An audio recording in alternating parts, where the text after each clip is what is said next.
The first time I killed my mother, I was 10 years old. I was night, and we was just her and I in the apartment, and my dad had already left. So she asked me for a glass of water, and I went to the kitchen and filled it up as much as I could. And carefully, I took it to her bedroom, making sure not drops would fall on the floor.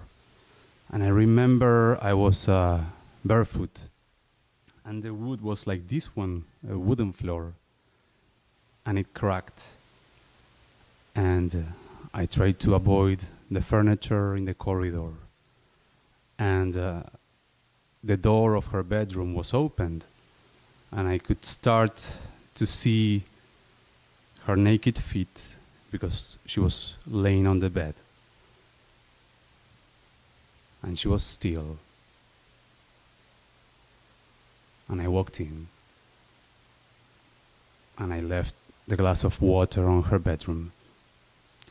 And after that, she asked me to look in the second drawer and to put my hand, sink it under the sweaters, where I would find a little bottle.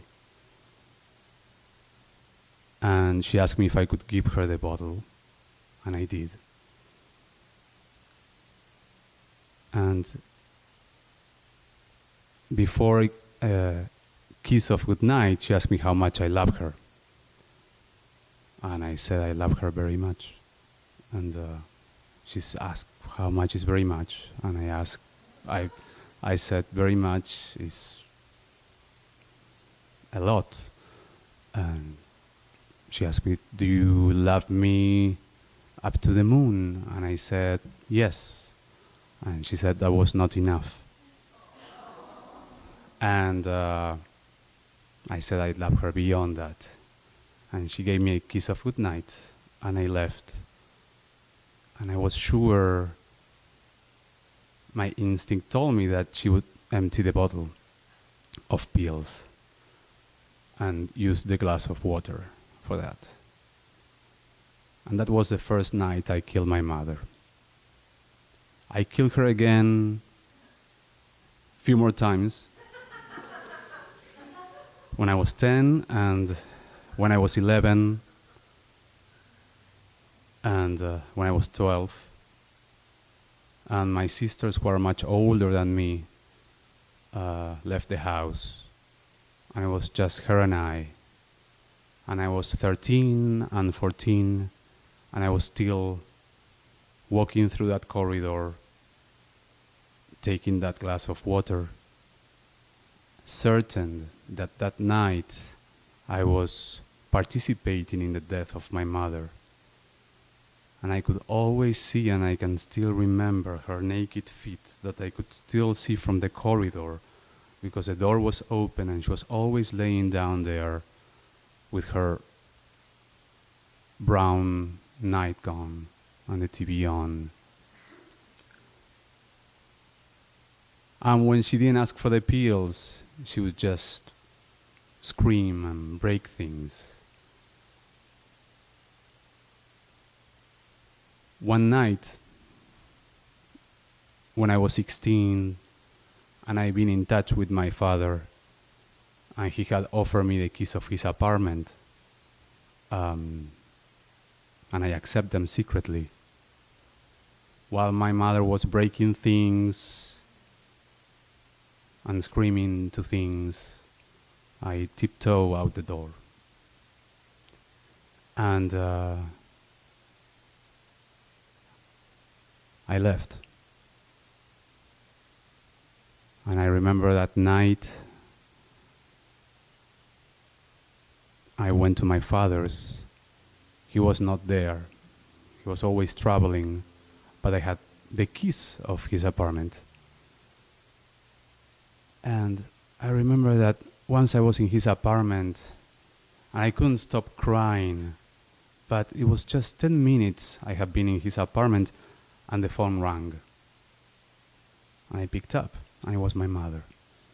Somehow, she knew. And she said, "What are you doing there? How dare you leave your mother? How dare you abandon me? You're a coward. You're just like your father. I can't believe you're there." And she said, as I was apologizing and say I was sorry, she said that if I didn't return in the following 10 minutes, she would jump. And we live on the 9th floor, so that would do it. And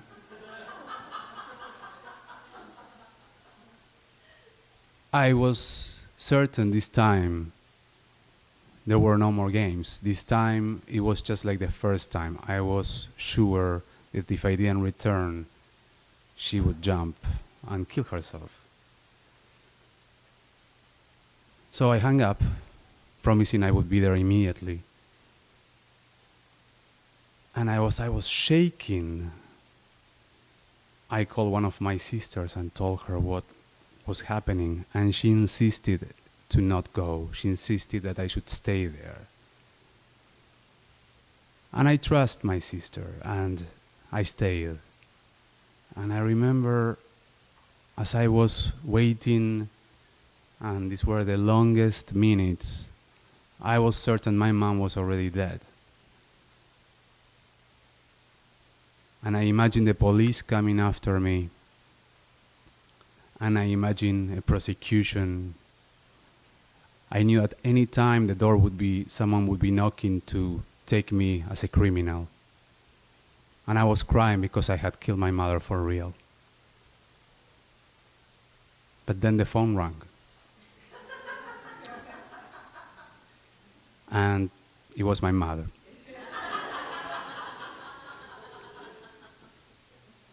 And she said, "How dare you be there?" I told you I was going to kill myself. And in that very moment, I had my very first click. And I said I would never go back. And I said, never again. Nunca más.